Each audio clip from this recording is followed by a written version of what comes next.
चलिए अब टॉपिक आ जाते हैं dual nature of electromagnetic waves. Dual nature of electromagnetic waves क्या होता है, इसके बारे में हम लिखना स्टार्ट करेंगे।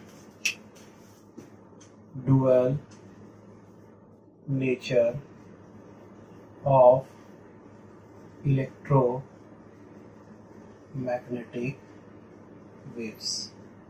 ठीक है, चलिए लिखना स्टार्ट करते हैं इसमें point wise point. As we know that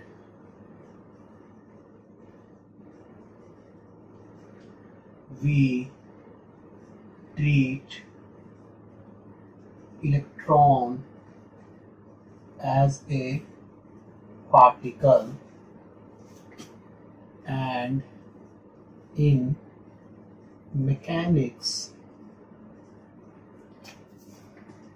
the property of the particle is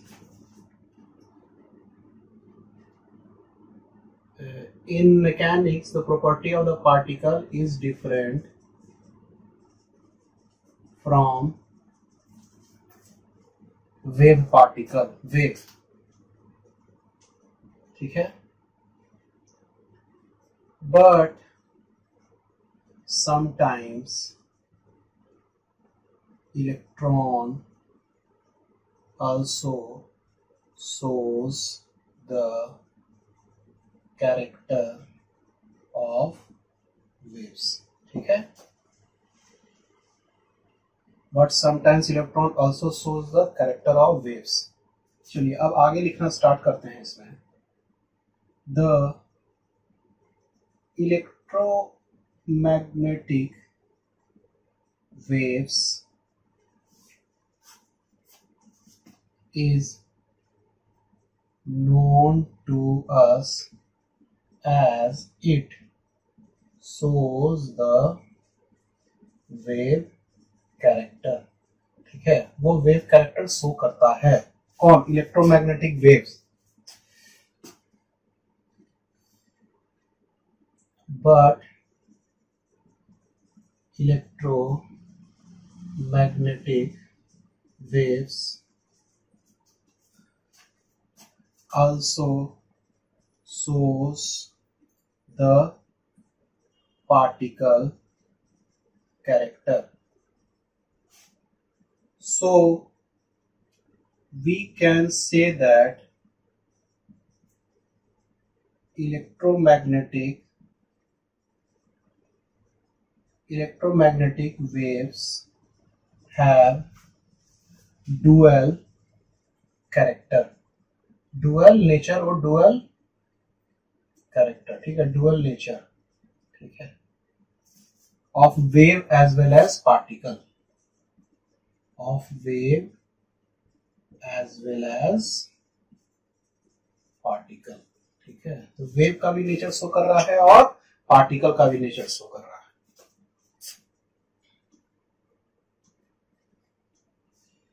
The wave nature have been explained by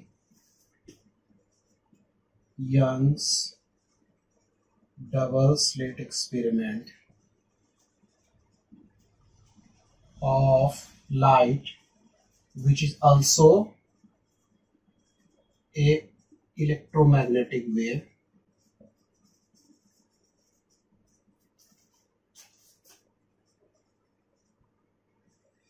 In 1905, Einstein shows the particle character of electromagnetic waves by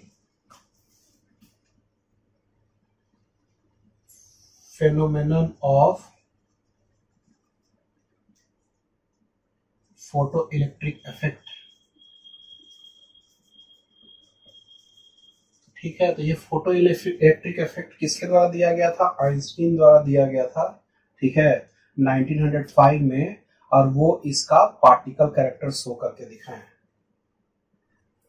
so now we know that light have dual nature. ठीक है, लिखना start करते हैं।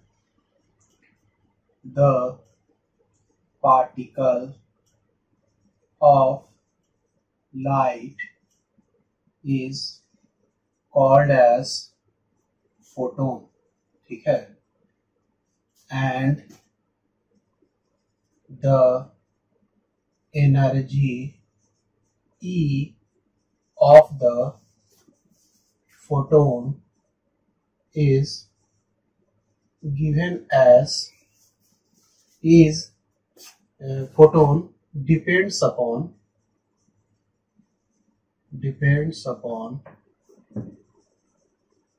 frequency f and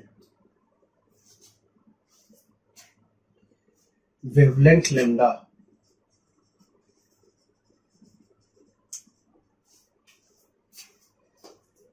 So E is equal to its h into frequency, और frequency को हम लोग लिख देंगे hc by lambda, where c is called as speed of light and h is equal to Planck's constant. ठीक है, चलिए अब इसका वैल्यू लिखना स्टार्ट करते हैं। Here h is equal to 6.626 into 10 to the power joule second. इसको एक फॉर्म में और लिखते हैं हम लोग, 4.136 into 10 to the power -15 electron volt second. ठीक है, अच्छा एक चीज याद रखिएगा, 1 electron volt is equal to 1.6 into 10 to the power -19 joule. Sometimes Hc is also written as, Hc का जो वैल्यू लिखते हैं 12375 इलेक्ट्रॉन वोल्ट एंगस्ट्रॉम। ठीक है, so energy E in electron volt is equal to 12375 by lambda in angstrom, where angstrom is 1 into 10, ठीक है, 10 to the power -10 metre. ठीक है, याद रखिएगा इसको। यहां लिखते हैं the propagation of light is governed by wave properties, whereas exchange of energy by light is governed by particle properties। ठीक है, चलिए इसको लिखिए, इसको मिटा देंगे। बस याद रखिए कि एक जो प्लैंक्स कांस्टेंट, उसका दो फॉर्म में वैल्यू लिख दिए हैं। 1 इलेक्ट्रॉन वोल्ट कितना होता है, ये एनर्जी का यूनिट होता है, 1.6 into 10⁻19 जूल। ठीक है, Hc का जो वैल्यू है, ये Hc का पूरा वैल्यू हम लोग लिख दिए हैं, इतना होता है। इलेक्ट्रॉन वोल्ट एंगस्ट्रॉम के फॉर्म में लिखेंगे तो इतना हो जाएगा। तो एनर्जी जो हो जाएगा इलेक्ट्रॉन वोल्ट में, E का वैल्यू, Hc का वैल्यू डाल दिए और लेमडा का वैल्यू डाल दिए। ठीक है, तो ये आपका हो गया।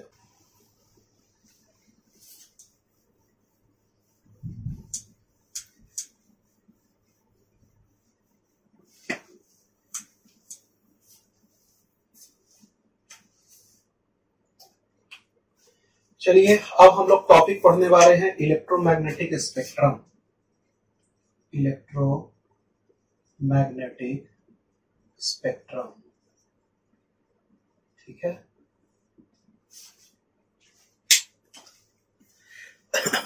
यहां लिखना स्टार्ट करते हैं। The basic source of electromagnetic wave is the accelerated charge particle, ठीक है। तो basic source of electromagnetic wave क्या हो जाएगा, is the accelerated charge particle. अच्छा, उसके बाद जो आपका है the electromagnetic waves are electromagnetic waves moves in the direction perpendicular to the direction of electric and magnetic field, ठीक है। इलेक्ट्रिक और मैग्नेटिक फील्ड के परपेंडिकुलर डायरेक्शन में क्या होता है, इलेक्ट्रोमैग्नेटिक वेव्स का डायरेक्शन होता है। The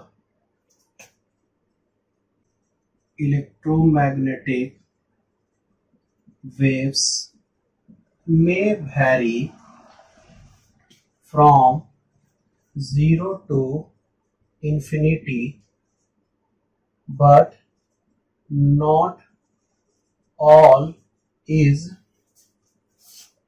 known to us। तो हम लोग को सब के बारे में पता नहीं है, ठीक है। तो we know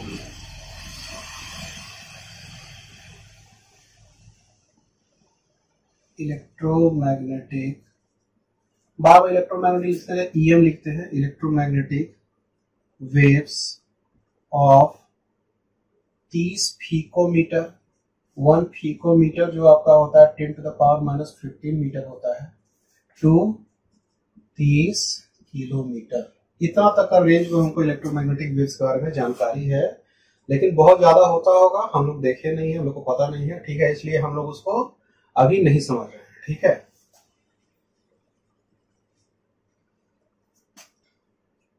in the range of electromagnetic waves we have wavelength 4000 angstrom to 7000 angstrom of visible light, to which our eye can see this EM wave, ठीक है। तो इस इलेक्ट्रोमैग्नेटिक वेव्स को 4000 से 7000 एंगस्ट्रॉम वाला को हम लोग देख सकते हैं, ठीक है। अब हम क्या करते हैं कि सब का जितना भी रेड, ऑरेंज, येलो, ग्रीन जितना भी है, सब का हम वेवलेंथ का रेंज लिख देते हैं, ठीक है। एक स्पेक्ट्रम बना देंगे और स्पेक्ट्रम बना देंगे, और उसके बाद फिर क्या करेंगे कि और भी होगा, विजिबल लाइट के अलावा भी बहुत सारा होगा, ठीक है। तो सब का रेंज हम उस फिगर में बना देते हैं, ठीक है। तो चलिए सबसे पहले यहां पे लिख लेते हैं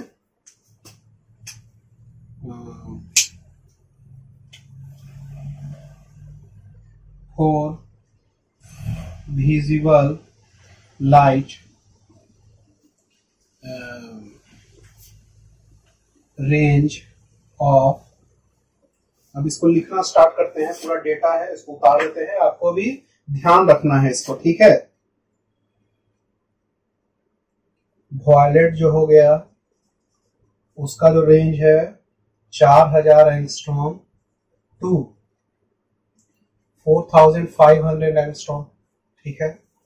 ब्लू का जो हो जाएगा वो हो जाएगा 4500 एंगस्ट्रॉम टू 5200 एंगस्ट्रॉम, ठीक है।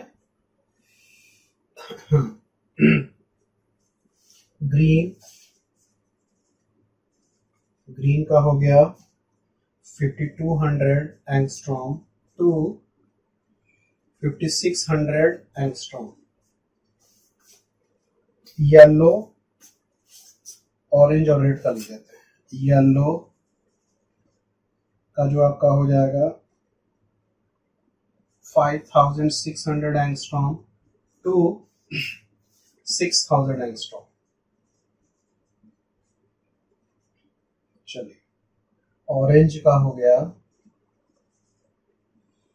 6000 एंगस्ट्रॉम टू 6250 एंगस्ट्रॉम। और उसके बाद रेड हो गया एंड रेड, वॉयलेट स्टार्ट किए थे, रेड पे आगे खत्म 6250 angstrom to 7000 angstrom. Angstrom 10 to the power -10 metre आपका हो गया। ठीक है, चलिए, तो ये आपका विजुअल रेंज का आपका हो गया। अब हम लोग इलेक्ट्रोमैग्नेटिक स्पेक्ट्रम बनाएंगे और उसका भी रेंज लिख देंगे।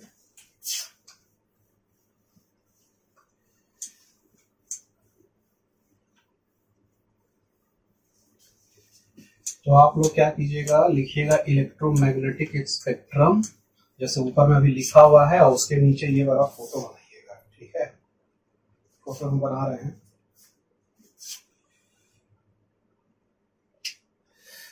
थोड़ा लंबा है।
ट्वेल्व 14 16 18 20 22 24 26 28। ठीक है, यही तक बनाना है।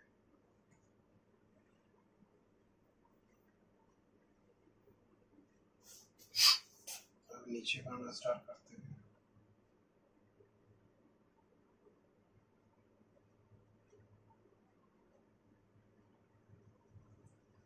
-20 -18 -16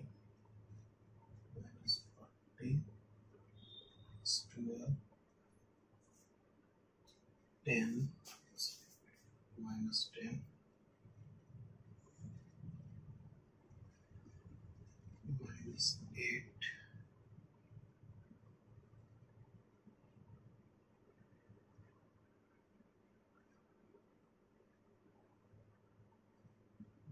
-8 -6 -4 -2 0 2 4। ठीक है, अब यहाँ से 20 जो है वहाँ से 12 के बीच में गिरा देंगे। तो इसको दूसरा कलर यूज करते हैं।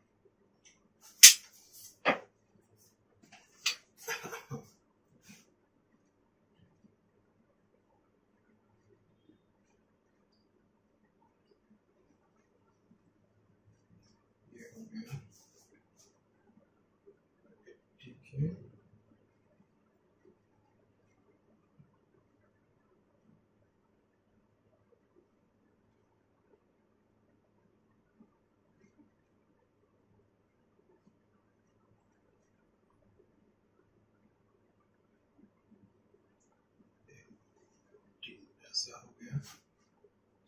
एक हो गया,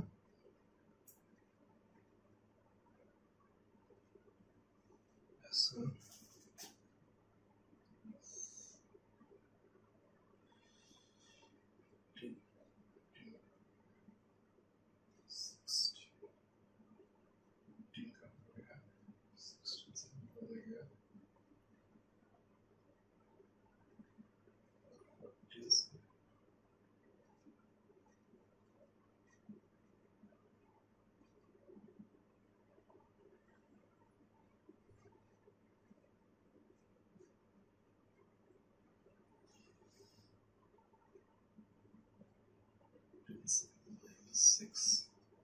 ऐसा तो थोड़ा तरीका से बनाइएगा फिगर को।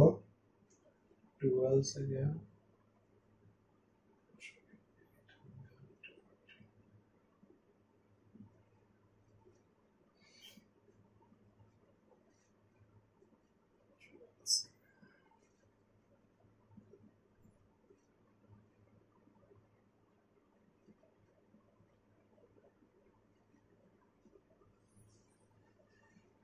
से गया -4, 10 जो है 10 से जाके -2 पे है, ये हो गया, 8 से थोड़ा आगे गया, 2 से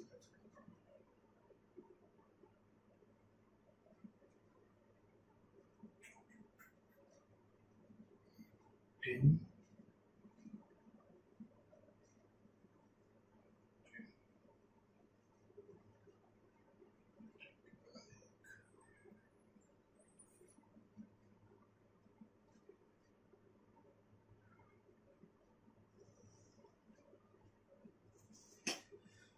और ये जो होगा 6 से आगे 2 तक। चलिए, ये वेवलेंथ हो गया, वेवलेंथ, और ये हो जाएगा फ्रीक्वेंसी, फ्रीक्वेंसी, ठीक है, हर्ट्ज में। Wavelength 10 to the power n metre में, ठीक है, और ये 10 to the power n hertz में। चलिए सबका नाम लिखते हैं, गामा रे, ठीक है। गामा रे का जो रेंज होगा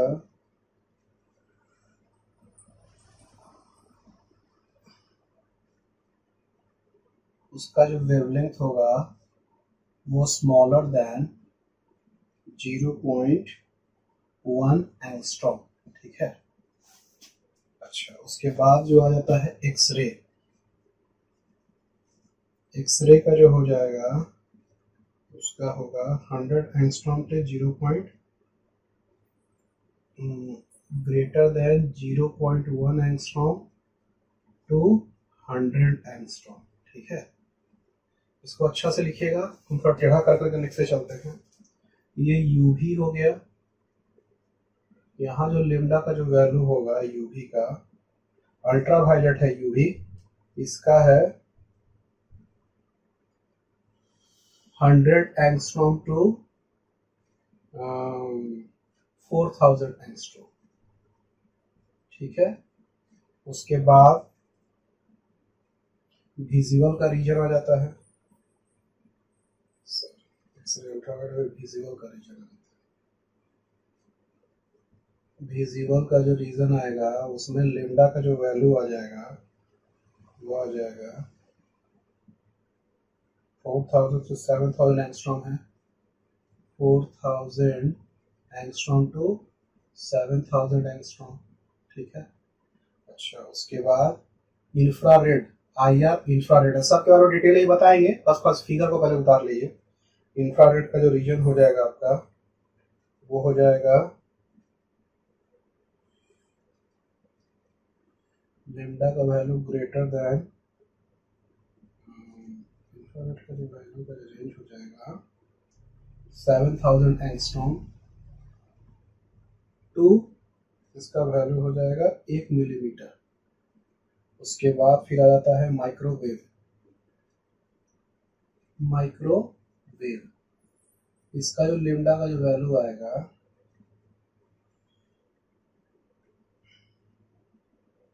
वो आ जाएगा 1 मिलीमीटर टू, इसका आ जाएगा 15 सेंटीमीटर, 15 सेंटीमीटर। बहुत रेंज है इसका, ठीक है, बस ध्यान रखना है। ये UHF है, ठीक है, अल्ट्रा हाई फ्रीक्वेंसी। अच्छा, माइक्रोवेव, ये माइक्रोवेव है। माइक्रोवेव का जो आएगा वो 1 mm टू 1 सेंटीमीटर तक आ सकता है। और ये जो आ जाएगा माइक्रोवेव, माइक्रोवेव तो पहले ही लिख दिया। UHF के बाद क्या आ गया?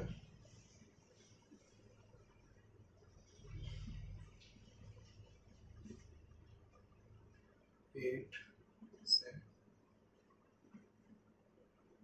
से ज्यादा, ठीक है। तो इसको लिख देते हैं टीवी एंड FM, ठीक है, टीवी एंड FM। तो इसका जो रेंज लगभग जो आ रहा है ये सब आएगा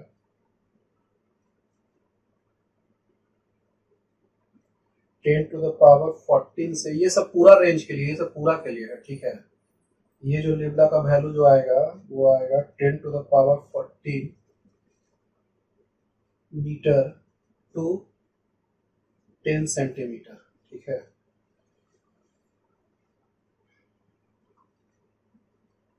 तो इस तरह से ये लगभग होगा, ठीक है। चलिए इसको उतारिए, ये रेंज को थोड़ा लिख लीजिए सबको, इसको लॉन्ग रेडियो वेव्स लिख दीजिएगा, ठीक है। अब इसको हम मिटा देंगे, ठीक है, इसको मिटा देंगे और उसके बाद हम लोग सब वेव के बारे में लिखना स्टार्ट करेंगे, ठीक है। तो चलिए सबसे पहले गामा रेज के बारे में लिखना स्टार्ट करते हैं। बस एक दो पॉइंट्स आपका लिखते चलते जाएंगे हम लोग। Gamma rays, it is generally produced inside the nucleus of an atom, and if compared according to atomic standards, it is of high energy, ठीक है। एटॉमिक स्टैंडर्ड के आधार पर ये बहुत हाई एनर्जी है, ठीक है। और न्यूक्लियस के अंदर में ये गामा रेज प्रोड्यूस होता है, ठीक है। चलिए अब आगे आते हैं।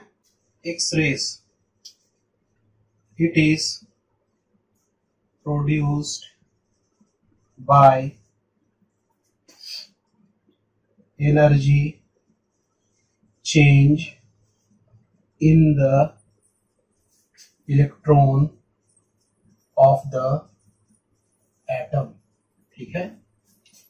इसमें लिखते हैं it is also produced by rapid deceleration of electron. It is used to study the crystal and molecules and DNA, ठीक है।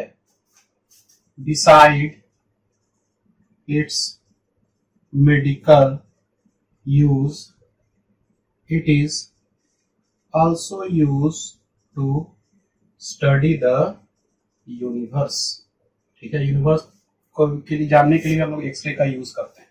अगला आ जाते हैं यूवी और अल्ट्रावायलेट रेडिएशन लिखते हैं। UV rays helps to observe the vitamin D in our body. ठीक है, बॉडी में विटामिन डी ऑब्जर्व करने में ये हमको काम आता है।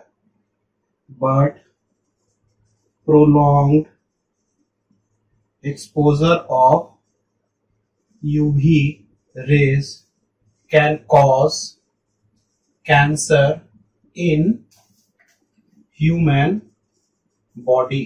ठीक है, glass observes the UV rays, glass और UV rays को ऑब्जर्व कर लेता है। The ozone layer also absorbs UV ray, so the depletion of ozone layer due to chlorofluorocarbon, इसको CFC भी कहते हैं, is an international concern। ठीक है, ये इंटरनेशनल कंसर्न का यूज हो गया। ठीक है, तो हम लोग अल्ट्रावायलेट के बारे में इतना लिख दिए। चलिए अब आगे बढ़ेंगे। Visible light, it is the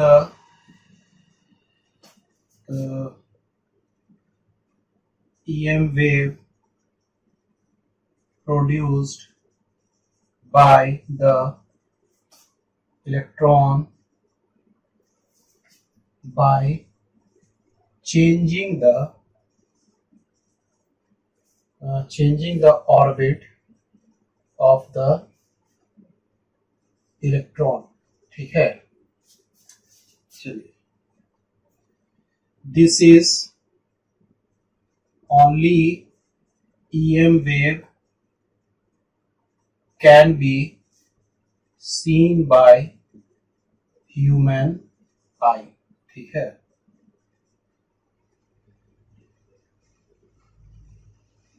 visible light also helps in photosynthesis of the plant। ठीक है, फोटोसिंथेसिस ऑफ प्लांट में भी काम। अब लिखते हैं infrared radiation.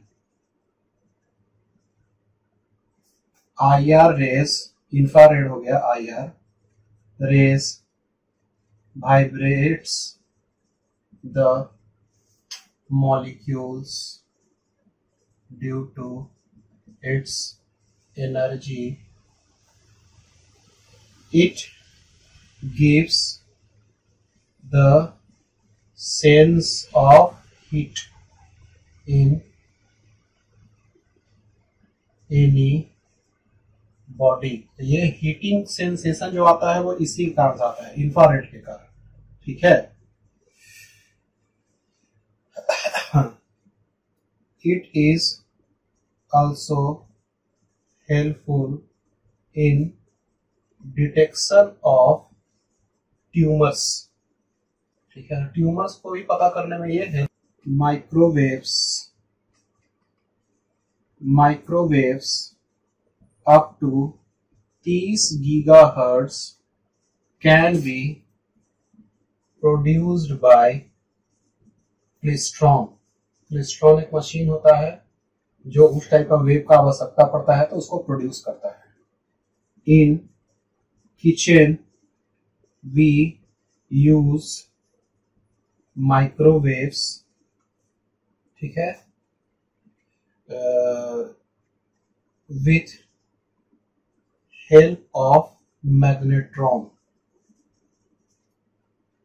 We use microwaves in which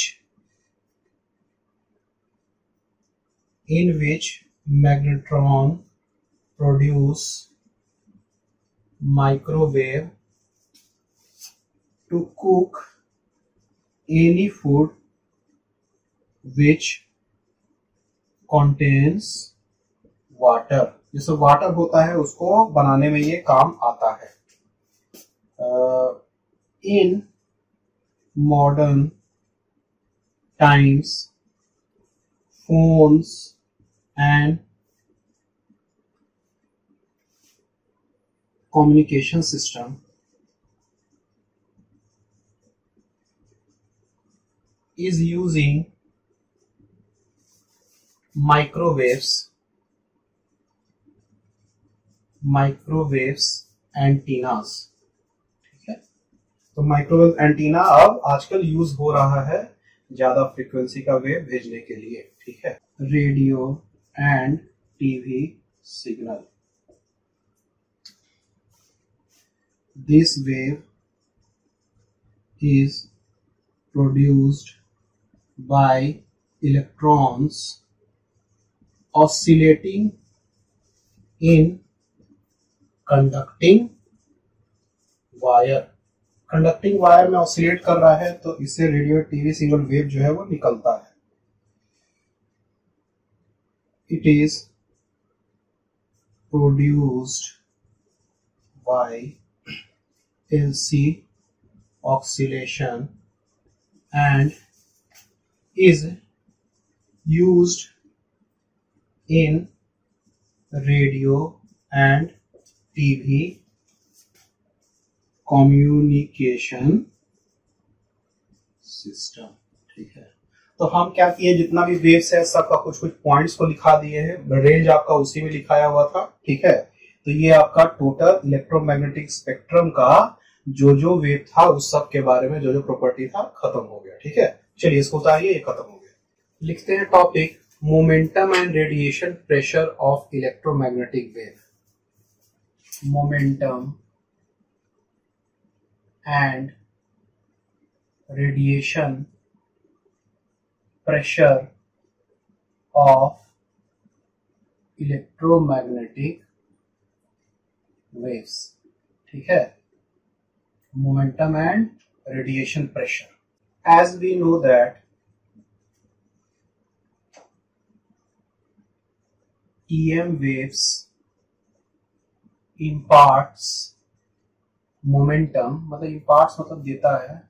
Electromagnetic waves have momentum, so the momentum of the electromagnetic waves is given by P, and P is equal to E by C, ठीक है। We have no proof of this equation. देखिए इसका कोई proof नहीं है, ठीक है। ये कैसे होता है E by C, बस ये होता है, ये साइंटिस्ट लोग के द्वारा दिया हुआ है, ठीक है। P is equal to E by C। अब if the EM wave is incident, this equation is valid. This equation is valid when the EM wave is incident perpendicularly to the surface and the EM wave is totally absorbed। पूरा absorb हो जाता है, इस तब हमारे लिए ये वाला इक्वेशन है E by C। It is if the EM wave is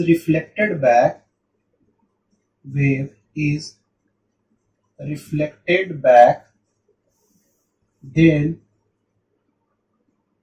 momentum P is equal to 2E by C, ठीक है। यदि पूरा का पूरा वो रिफ्लेक्ट कर देता है इलेक्ट्रोमैग्नेटिक वेव को, तो जो मोमेंटम जो आपका होगा जो दिया गया वो 2E by C हो जाएगा, ठीक है।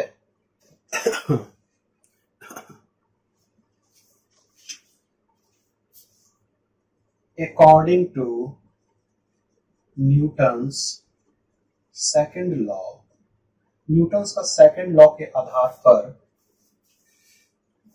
If according to Newton's second law, the rate of change of momentum, the force is equal to the rate of change of momentum.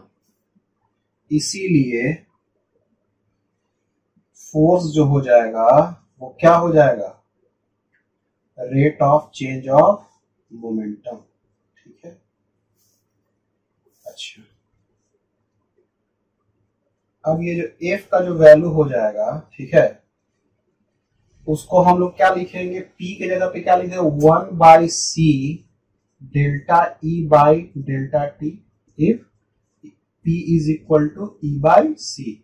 हम यही वाला इक्वेशन ज्यादा यूज करेंगे, सॉरी ये वाला हमेशा, P is equal to E/c, reflected wave वाला condition रहेगा तो उसके लिए अलग से ये है। ठीक है, तो P is equal to E/c रहेगा तो फोर्स का value 1/c delta E by delta T आपका हो जाएगा। ठीक है, अच्छा, अब हम लोग करते हैं intensity of the wave is the intensity I of the wave is the energy per unit area per unit time। ठीक है, energy per unit area per unit time.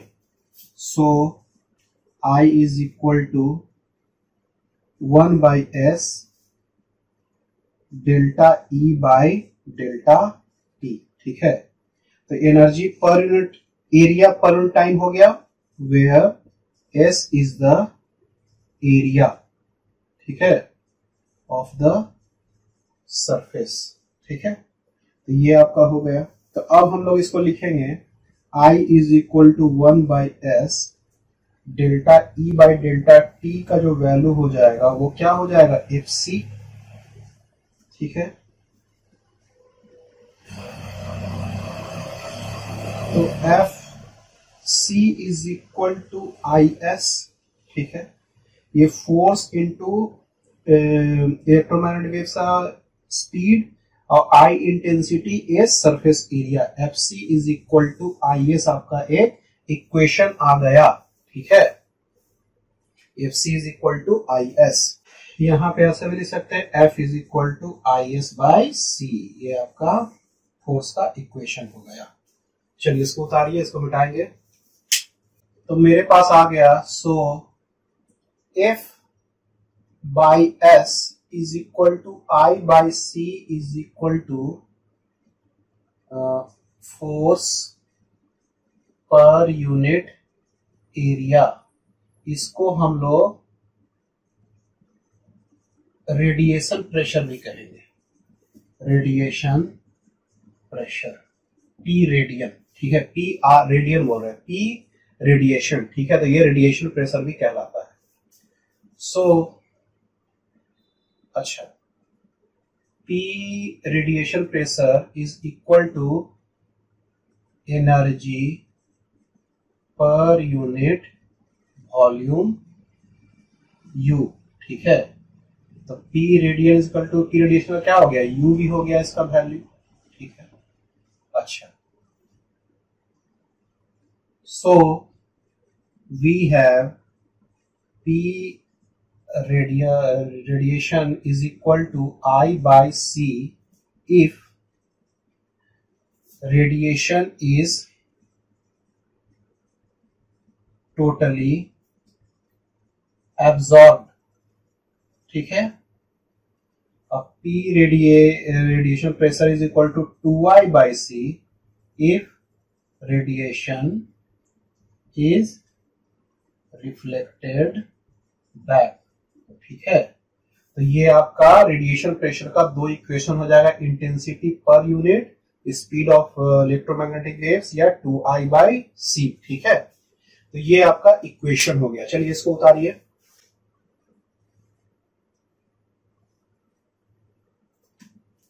इसको U भी लिख सकते हैं और इसको 2U भी लिख सकते हैं। ठीक है, चलिए इससे रिलेटेड एक क्वेश्चन करेंगे।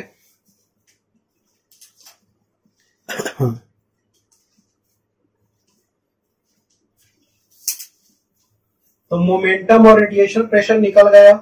ठीक है, P का वैल्यू निकाल लिया, रेडिएशन प्रेशर P रेडियन का P RAD भी निकाल लिए हम लोग। ठीक है, तो रेडिएशन प्रेशर और मोमेंटम का वैल्यू निकल चुका है। ठीक है, इससे रिलेटेड एक क्वेश्चन हम लोग कर लेते हैं।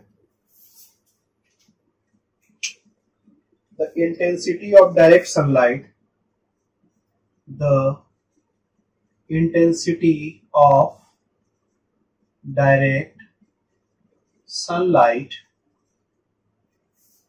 before it passes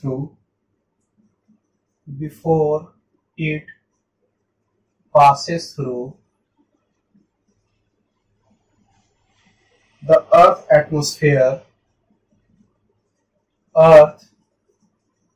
atmosphere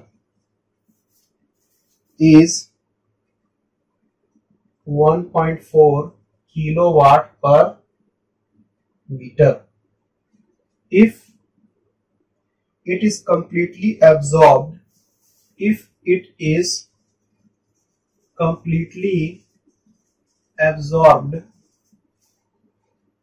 find the corresponding radiation pressure.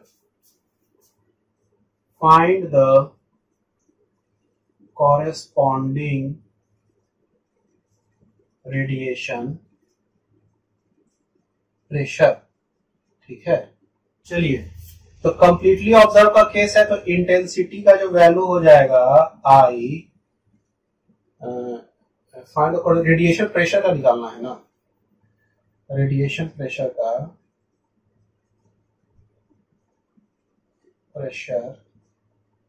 PRAD का वैल्यू जो हो जाएगा I/C। कंप्लीटली ऑब्जर्व का केस में I/C, नहीं तो 2I/C होता। तो I का वैल्यू क्या हो जाएगा, इंटेंसिटी का 1.4 इंटू 10⁻³ वाट पर मीटर स्क्वायर बाय C का क्या होगा 3 इंटू 10⁸ मीटर पर सेकंड। ठीक है,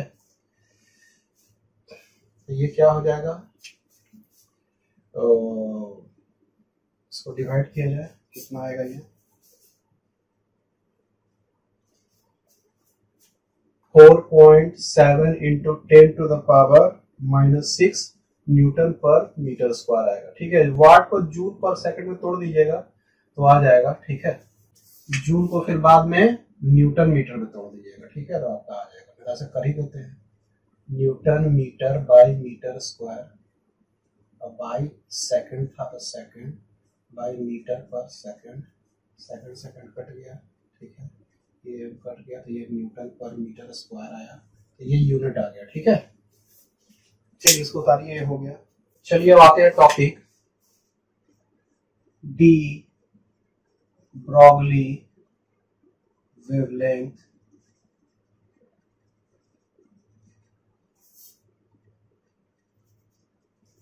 ऑफ मैटर वेव्स। तो बात दरअसल ये है, डी ब्रॉगली को लगा कि जब भाई इलेक्ट्रोमैग्नेटिक वेव्स जो है वो मटेरियल का प्रॉपर्टीज को एग्जिबिट कर रहा है, तो मैटर के लिए भी हम कोई मटेरियल भी लेते हैं तो वो भी जो इलेक्ट्रोमैग्नेटिक वेव जो इक्वेशन को फॉलो कर रहा है, तो वो ये मैटर भी ये वाला इक्वेशन को फॉलो कर लेगा। ठीक है, तो सबसे पहले वो इलेक्ट्रोमैग्नेटिक वेव्स का जो इक्वेशन है हम उसको लिखते हैं, और उसके आधार पे डी ब्रॉगली ऐसा समझा कि किसी मैटर से भी कोई मैटर भी रहेगा तो उसी टाइप से इसको भी हम रिलेट कर देंगे। ठीक है, तो हम लिखते हैं इसमें the dual nature of EM wave and EM wave exhibit properties of matter made the de Broglie to relate this equation with matter also. So the equation of EM wave is related to matter by de Broglie equation. ठीक है, क्या है वो, चलिए लिखना start करते हैं। We have E बराबर HF या HC बाय लेमडा। ठीक है, ये हम लोग को पता है। H क्या होगा, प्लैंक्स कांस्टेंट, F फ्रीक्वेंसी हो गया, तो HC बाय लेमडा हम लोग एनर्जी लिखते हैं। This is the energy of the photon of light. ठीक है, तो ये फोटोन का एनर्जी होता है। Light having frequency f and wavelength lambda. Then we have Einstein equation as E बराबर mc square, where E is equal to energy of photon and m is equal to mass of photon. ठीक है, तो ये ऐसा हो गया। अब मेरे पास है, सो m बराबर E बाई सी स्क्वायर, आइए HF by c square, HC by lambda into c square, ऐसा लिख सकते हैं। ठीक है, ये मास आपका हो गया। So lambda is equal to, अच्छा ये सी स्क्वायर कट गया, तो ये सी कट गया, तो क्या हो गया, H बाई लेमडा सी। तो लेमडा इज इक्वल टू क्या हो जाएगा, H by m c is equal to H by P, where P क्या हो जाएगा, लीनियर, ये P हो जाएगा momentum, momentum of the photon. ठीक है, तो ये m जो हो गया, ये तो पूरा आप इलेक्ट्रोमैग्नेटिक वेव्स का ले रहे हैं, इलेक्ट्रोमैग्नेटिक वेव्स का इक्वेशन लिख रहे हैं, तो वहां का जो वेवलेंथ है वो हम निकाल लिए, वेवलेंथ का जो इक्वेशन हम निकाल लिए H बाई एम सी या H बाई P। ठीक है, चलिए यहां तक इसको पहले उतारिए। अब डी ब्रॉगली क्या सजेस्ट करता है, now de Broglie suggest that since P is momentum of photon and C is the speed of photon। ठीक है, C फोटोन का स्पीड हो गया, P उसका मोमेंटम हो गया। So a photon of mass m। ठीक है, सो a particle of velocity v, ठीक है, particle, so a particle m of velocity v also imparts momentum t and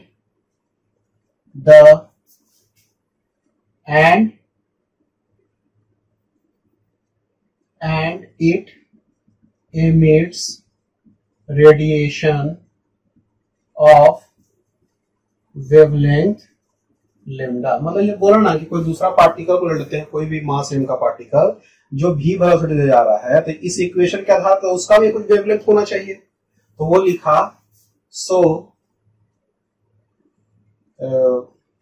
wavelength of particle is equal to h by mv is equal to h by p। ठीक है, अब now we know that, देखिए ये तो पहले equation आ गया आपके पास, h by mv h by p। now we know that momentum P is equal to क्या होता है, मास गुना वेलोसिटी, ठीक है। अच्छा नहीं ऐसा लिखते हैं, we know that kinetic energy K is equal to 1/2 mv square, तो इसको 1/2 m square v square by m कर देंगे, तो 1/2 mv का होल स्क्वायर बाई m, तो 1/2 और ये mv का होल स्क्वायर क्या हो जाएगा, p का square, p square by m, ठीक है। इसीलिए k का वैल्यू हो जाएगा p स्क्वायर बाई 2m, तो p स्क्वायर का वैल्यू हो जाएगा 2km, तो p का वैल्यू हो जाएगा 2km, ठीक है। इसीलिए wavelength lambda is equal to h by mv is equal to h by p is equal to h by root under 2km, ठीक है। अच्छा एक चीज और लिख लीजिए यहाँ पे, इसको लिखने से पहले एक चीज और लिखिएगा। देखिए ये जो लिखे हैं ना, अभी इसमें एक इक्वेशन और आएगा, तो उसके लिए पहले हमको एक चीज और लिखना है। We know that charge Q moving with potential V is given kinetic energy or K as K is equal to QV, ठीक है। तो काइनेटिक एनर्जी जो होगा, देखिए Q इंटू V, ये V क्या है, पोटेंशियल है ना, एनर्जी पर यूनिट चार्ज, तो एनर्जी पर यूनिट चार्ज, तो QV भी क्या हो जाएगा, एनर्जी हो जाएगा, तो ये काइनेटिक एनर्जी के फॉर्म में आ जाएगा। मतलब कहना क्या चाह रहे हैं ना, कोई चार्ज पार्टिकल Q उसका चार्ज है और पोटेंशियल V के बीच वो रखा हुआ है, तो उसका स्पीड बढ़ के जो काइनेटिक एनर्जी के फॉर्म में आ जाएगा वो QV आ जाएगा, ठीक है। समझ बात आ रहा है। V क्या हो जाएगा, एनर्जी पर यूनिट चार्ज होता है, तो Q के साथ मल्टीप्लाई करेंगे तो उसका QV हम नहीं आ रहा है, पोटेंशियल एनर्जी लिखते थे, लेकिन एक तरह से वो पोटेंशियल एनर्जी क्या था, उसका एनर्जी था, ठीक है। लेकिन यहाँ पे एनर्जी काइनेटिक एनर्जी के फॉर्म में रहेगा, ठीक है। तो काइनेटिक एनर्जी के फॉर्म में रहेगा तो K लिख दिए हैं इसका, ठीक है। ये एनर्जी हो गया, तो K का वैल्यू QV भी हो गया, तो इसीलिए यहाँ पे जो H का वैल्यू आएगा 2QV इंटू M, ऐसा भी लिख सकते, ठीक है। तो मेरे पास वेवलेंथ का हो गया 4 फॉर्मूला, इसको हम लोग कहते हैं डी ब्रॉगली वेवलेंथ, ठीक है।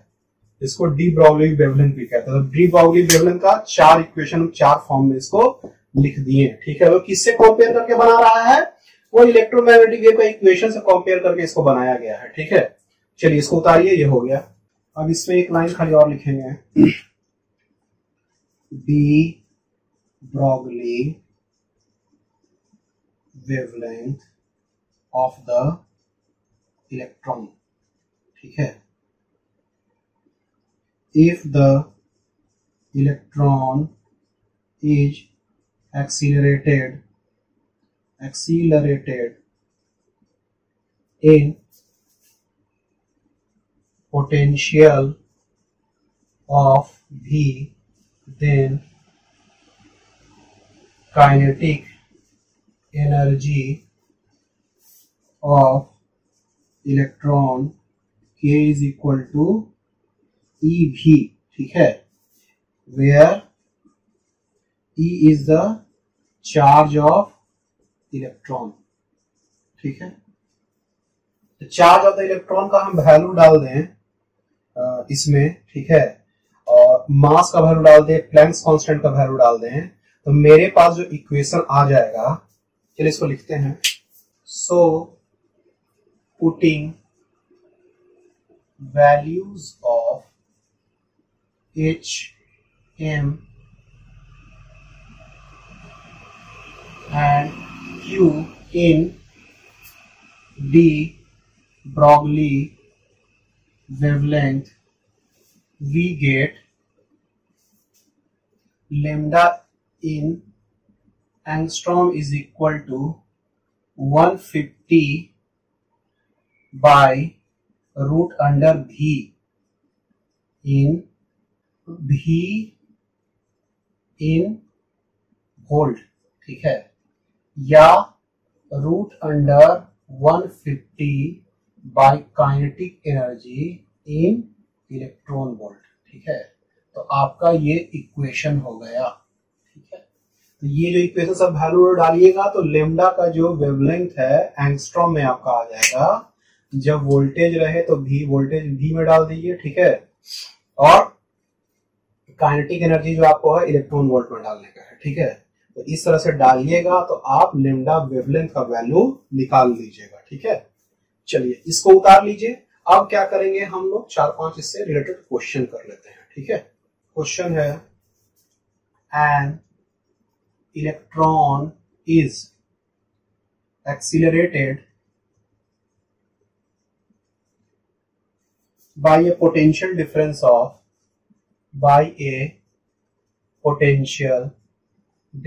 of 25 volt. Find the de Broglie wavelength. Find the de Broglie wavelength associated with it,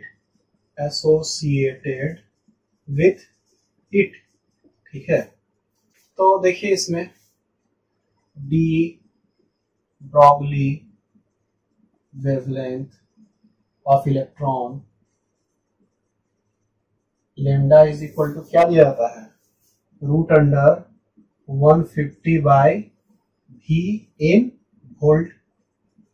तो ये हो जाएगा, अच्छा इसका क्या जाएगा, इन एंगस्ट्रॉम में आ जाएगा आपका वेवलेंथ का वैल्यू, ठीक है। तो 150 बाय वोल्ट का 25, तो ये क्या हो जाएगा, 4 5 6 6 हो जाएगा, ठीक है। तो ये √6 एंगस्ट्रॉम आ जाएगा आपका, ठीक है। इसको कैलकुलेट करके निकाल सकते हैं। 2.5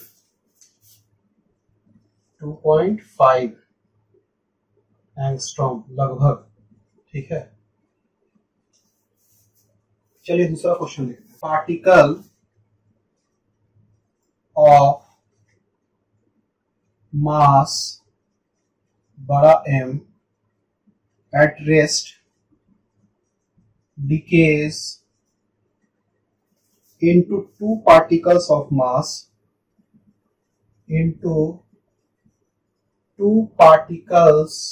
mass M1 and M2 having non-zero velocities,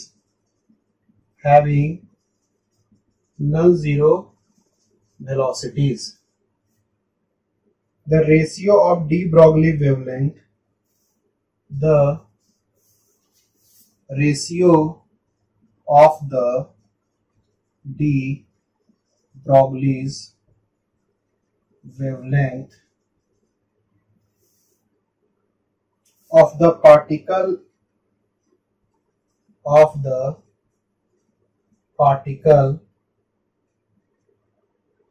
lambda 1 by lambda 2 is,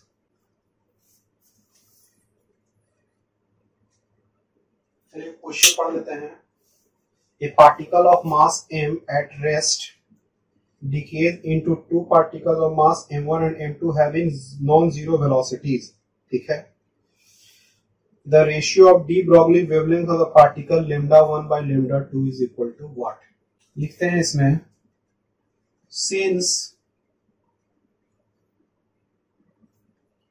देखिए पार्टिकल ऑफ मास m जो है वो डिके होकर 2 पार्टिकल ऑफ मास m1 और m2 में चेंज होता है, उसका दोनों का वेलोसिटी नॉन जीरो है, मतलब कुछ ना कुछ वेलोसिटी है उसका। Since m1 and m2 is coming from single particle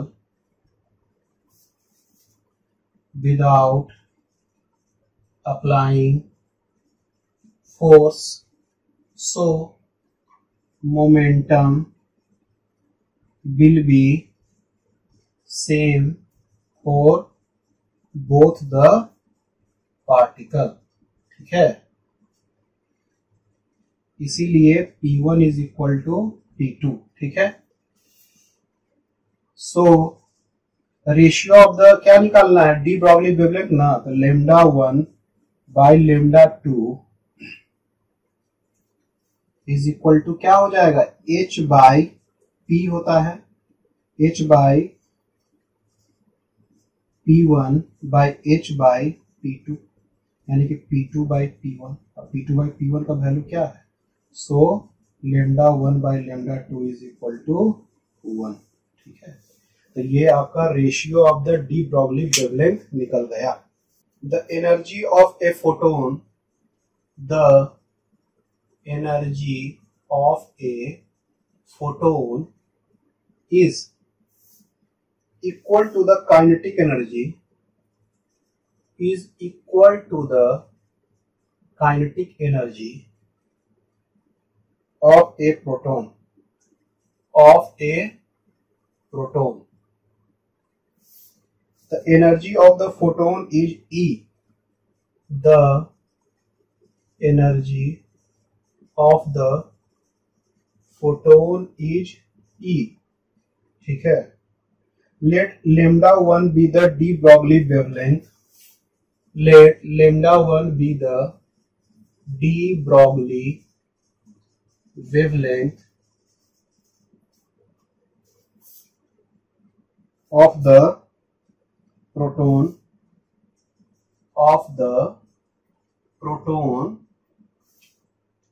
and λ2 be the wavelength of the photon, wavelength of the photon, ठीक है। The ratio λ1 by λ2, the ratio λ1 by λ2 is proportional to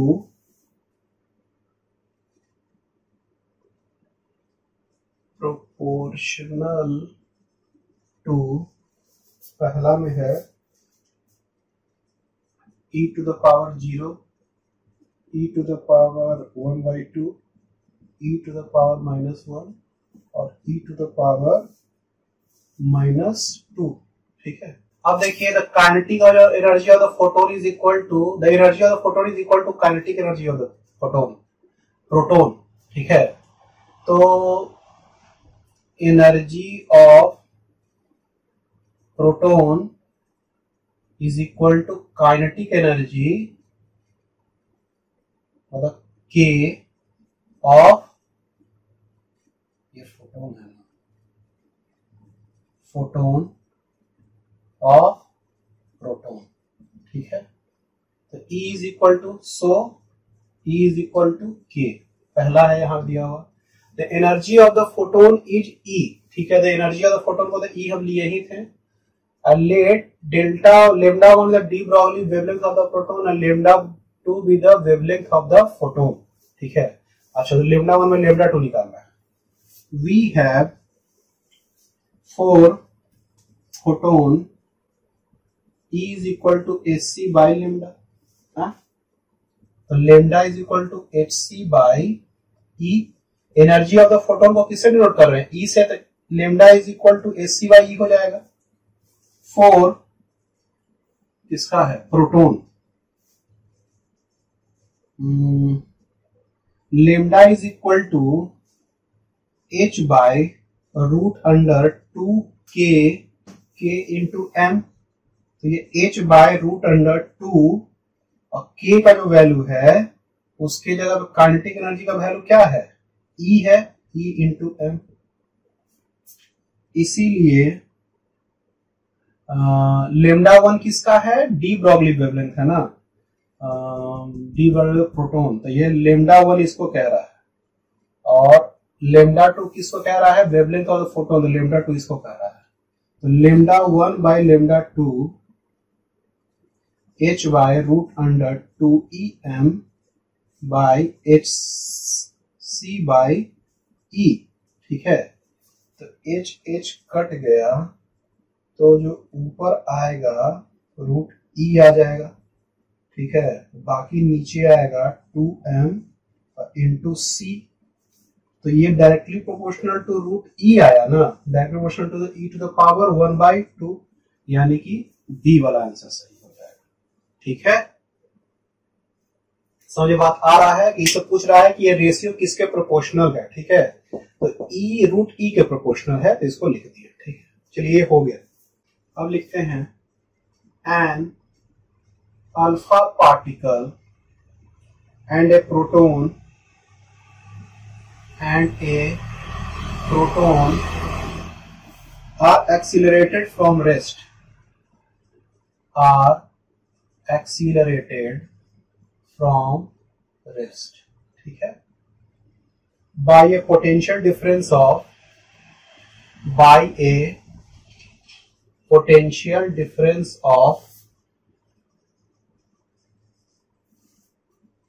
100 volt, ठीक है। After this,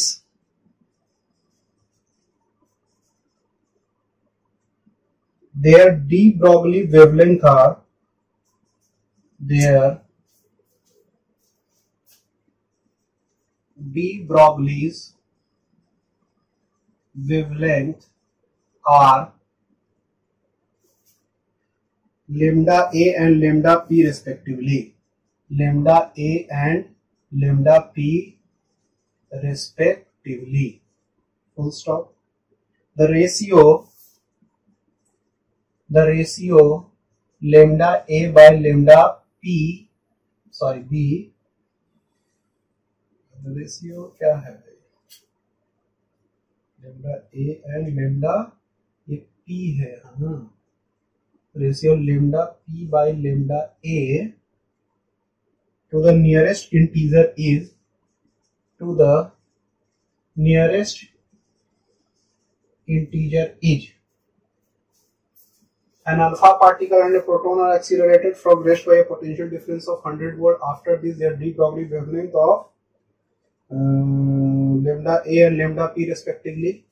The ratio lambda p by lambda a to the nearest integer is, we know, देखिए alpha particle और proton का बात कर रहा है, charge of proton is equal to charge of alpha particle is equal to 2 times charge of proton, ठीक है।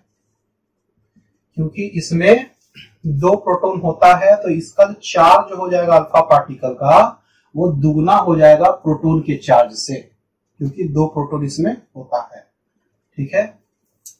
अच्छा, मास ऑफ अल्फा पार्टिकल जो होगा वो 4 टाइम्स मास ऑफ प्रोटॉन। क्यों?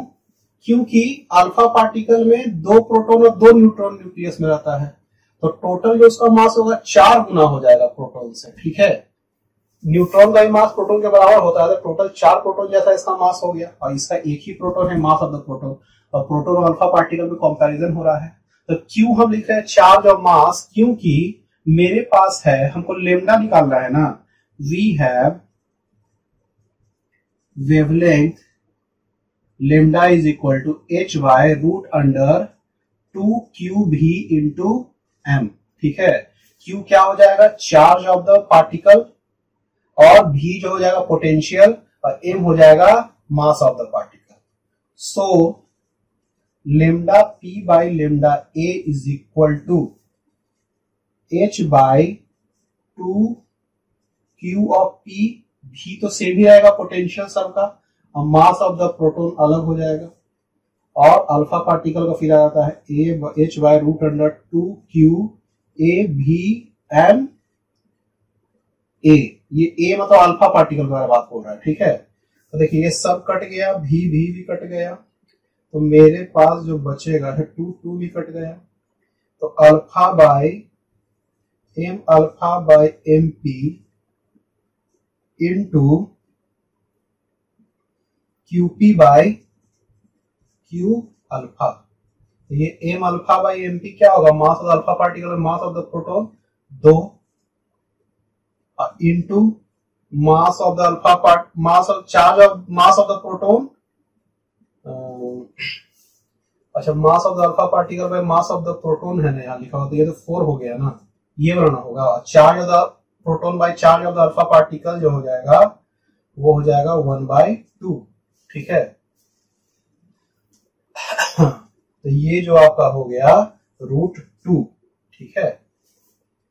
ये तो ऐसा हो जाएगा ना, mass of alpha charge of alpha mass of proton into charge of proton, तो mass of alpha by mass of the proton क्या हो जाएगा 4, charge of alpha by charge of proton into 2, तो √8, ठीक है।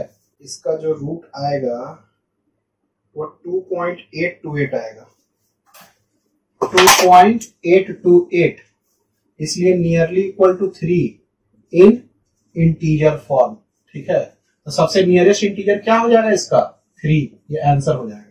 The potential energy of a particle varies as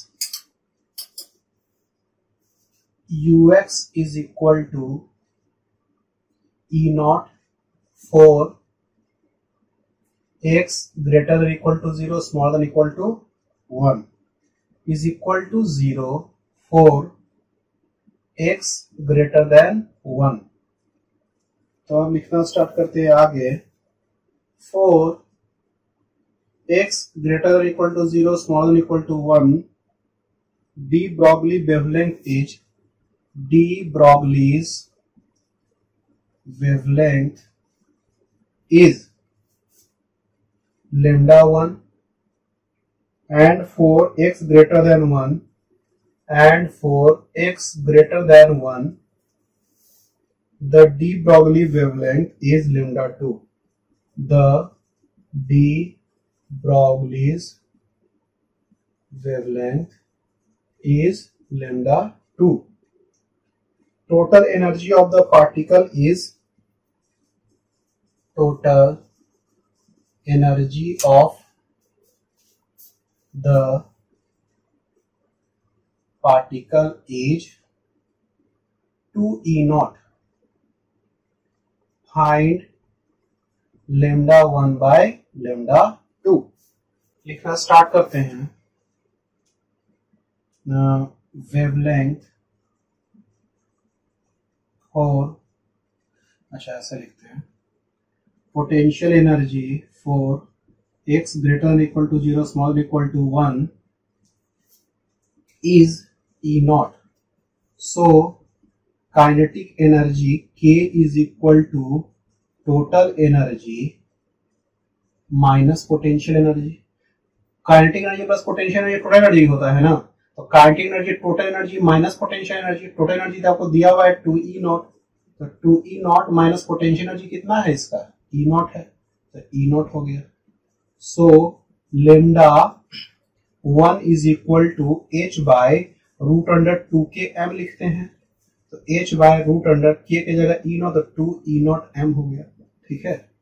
अब लिखते हैं potential energy for x greater than 1 is 0। So kinetic energy total energy minus potential energy, total energy 2E0, अब potential energy 0 है ना, तो ये 2E0 आपका हो गया kinetic energy। So lambda 2 is equal to h by root under 2km, h by root under k के जगह पे 2E0 कर देंगे तो 4E0 m।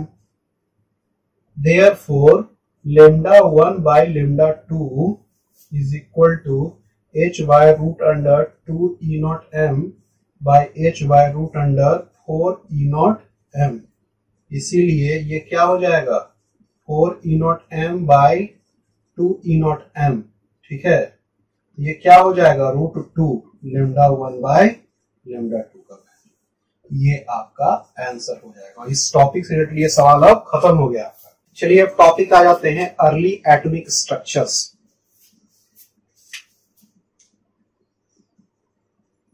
Early atomic structures, ठीक है।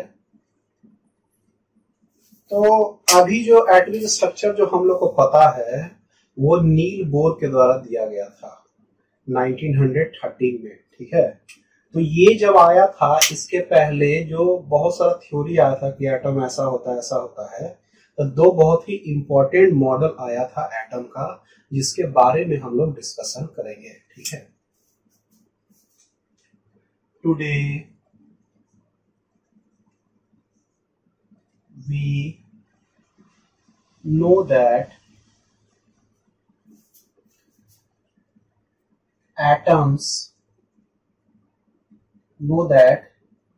in atoms there is a nucleus consists of proton and neutron, and electron revolves around the nucleus, ठीक है। तो पहले हम लोग को, अभी तो हम लोग को पता है कि भाई एटम के न्यूक्लियस से चारों तरफ क्या करता है, इलेक्ट्रॉन चक्कर लगाता है, ठीक है। लिखना स्टार्ट करते हैं आगे। But it was not known to earliest scientist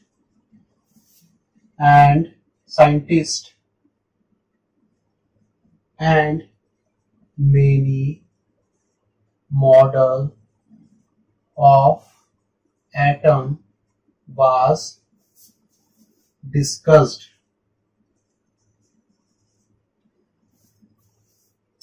The first model of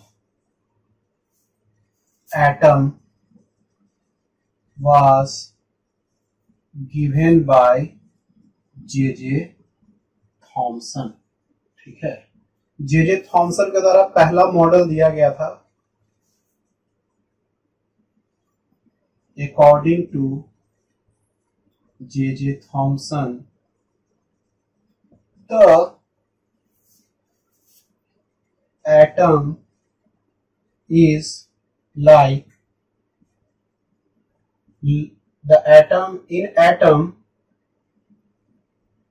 the positive charge is like lumps of matter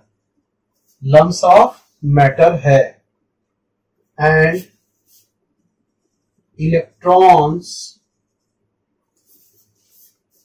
are embedded into it। जैसे तरबूज में कैसे बीज में रहता है, तो पूरा लाल चीज आपका क्या हो गया, पॉजिटिव चार्ज हो गया, और जो बीज हो गया वो इलेक्ट्रॉन हो गया, ठीक है।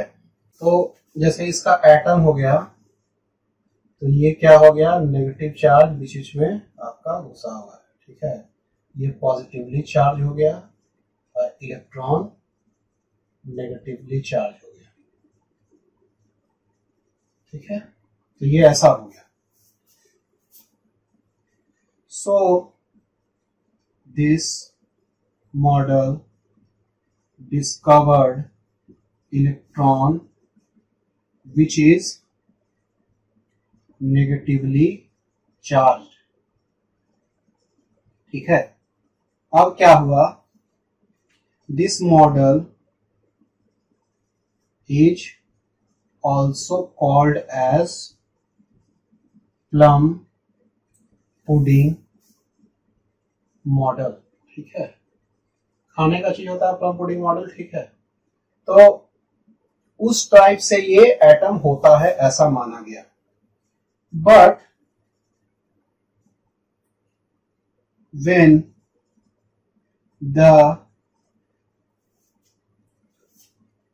an experiment was conducted by Ernst Rutherford, it turned out to be wrong। ठीक है, ये फिर बाद में पता चला क्या है, ये गलत है। ठीक है, चलिए, तो ये आपका हो गया ये प्लम पुडिंग मॉडल, बहुत नामी है इसका प्लम पुडिंग मॉडल। इसमें हम लोग का इलेक्ट्रॉन का आविष्कार ये किया है जे थॉमसन। ठीक है, अब आ जाएंगे हम लोग रदरफोर्ड का मॉडल जो 1911 में देता है। ठीक है, मतलब कितना साल बाद, 13 साल बाद देता है। ठीक है, 1898 के बाद 1911 में रदरफोर्ड का मॉडल स्टार्ट होता है। अब हम लोग लिखना स्टार्ट करते हैं। इन 1911 Rutherford with its two assistant was bombarding the gold foil को बॉम्बार्ड कर रहा था on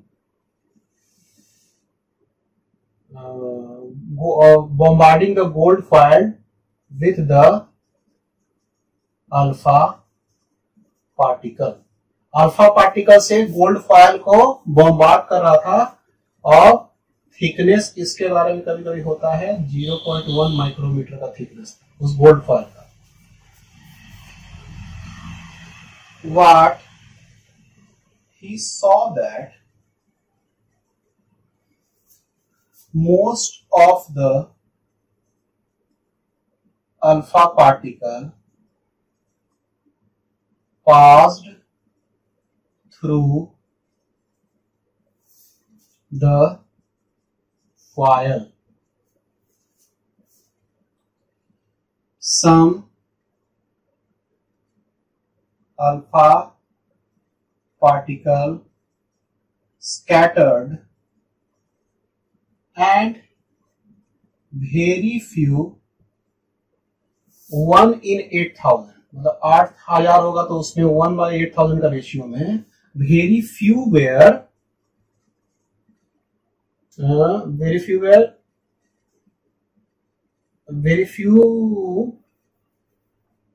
got repulsion of more than 90 degree. ठीक है, तो बहुत देखिए ज्यादा तो पास कर गया, थोड़ा सा इधर फैला, बाकी सब जो है और बाकी कुछ जो है बहुत कम जो है एकदम उलट वो बाउंस बैक कर गया। ठीक है, सो ही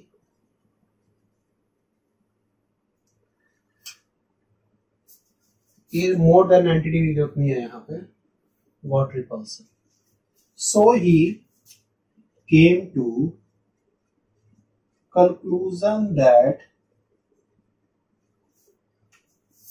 most of the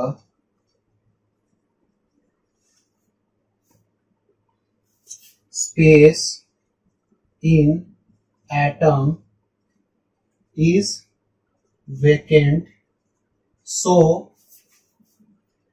most particle passed through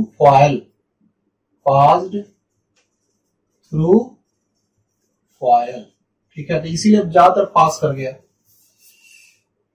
अच्छा, some were reflected back, so he came to conclusion that most of the mass and charge of the atom is concentrated in the center, called nucleus, और nucleus ही में लगभग सभी मास रहता है क्योंकि new electron का तो मास न के बराबर होता है एकदम, ठीक है। तो ये कंक्लूजन में पहुंचा कि और न्यूक्लियस, इसी में सब चार्ज और सब मास आपका रहेगा, ठीक है। नहीं, most of the mass and positive charge, ये positive charge, alpha particle positive charge है, तो पॉजिटिव चार्ज का रिपल्सन हुआ है इसमें, और बहुत कम का रिपल्सन हुआ है, इसका मतलब बहुत कम मास सेंटर पे लोकेटेड है जिससे वो टकरा कर लौटा है, ठीक है। So he concluded that most of the mass and positive charge of the atom is concentrated in the atom called nucleus. So alpha particle reflected back. So his great discovery was the discovery of nucleus. ये nucleus का discovery किया, ठीक है। But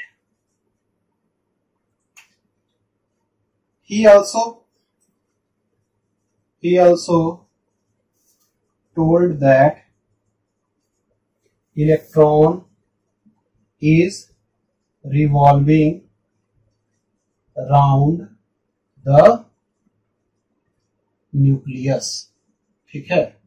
तो ये तो main model ये पता कर लिया था, ठीक है, लेकिन ये कुछ एक्सप्लेनेशन कुछ नहीं कर पाया था, इस कारण से इसका मॉडल फेल मॉडल कहलाता है। जो मेन मॉडल कहलाता है किसका, नील बोर का, ठीक है। But he was unable to explain that how and, अच्छा इसमें एक चीज और है, पहले लिख लेते हैं। द रिवॉल्यूशन, ये इलेक्ट्रॉन रिवॉल्व क्यों कर रहा है, the revolution of electron is due to the electrostatic force of electron is told that negatively charged electron is revolving around the nucleus. The revolution in electron is due to the electrostatic force of positive and negative charge, which is giving the centripetal force to the electron, ठीक है। तो electron को क्या कर रहा है, ये centripetal force दे रहा है, इस कारण से ये रिवॉल्व कर रहा है चारों तरफ चक्कर लगा के, ठीक है। चलिए, but if the electron is revolving around nucleus, then it is accelerating continuously, ठीक है। तो continuously एक्सेलरेट कर रहा है क्योंकि डायरेक्शन चेंज हो रहा है, because direction is changing. So why the energy of electron is not,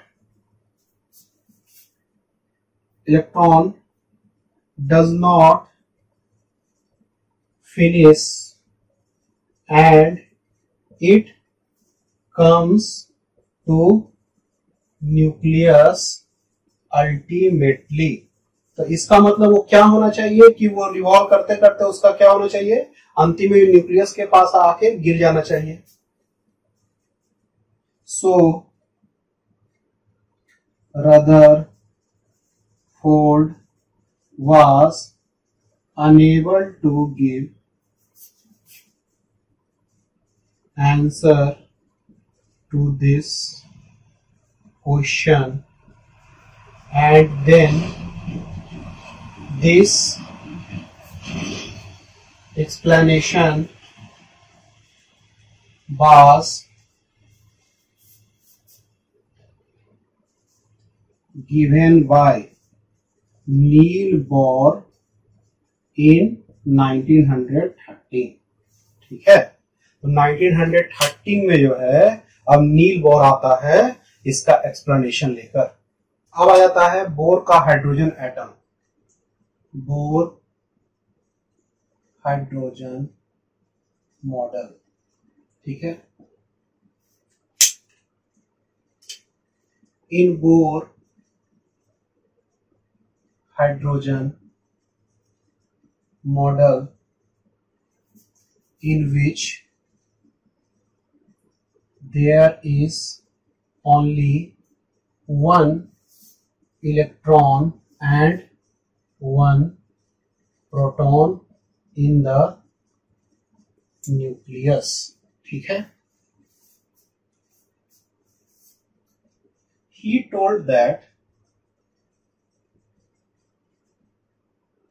electron revolves around the nucleus in certain orbits called as stationary orbits।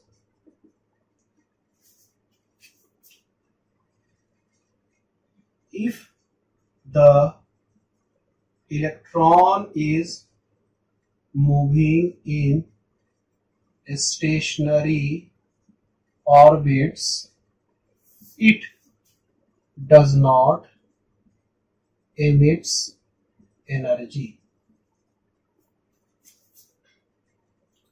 It will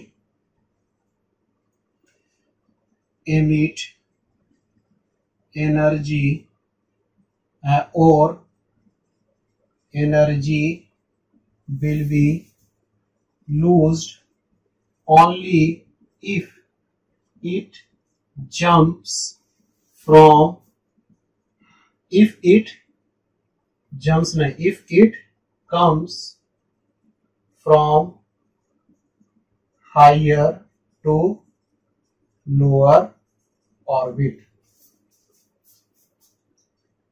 If it jumps from lower to higher orbit, its energy will be increased। तो उसका energy क्या होगा उस समय, increase करेगा। So definite energy is associated with each orbit।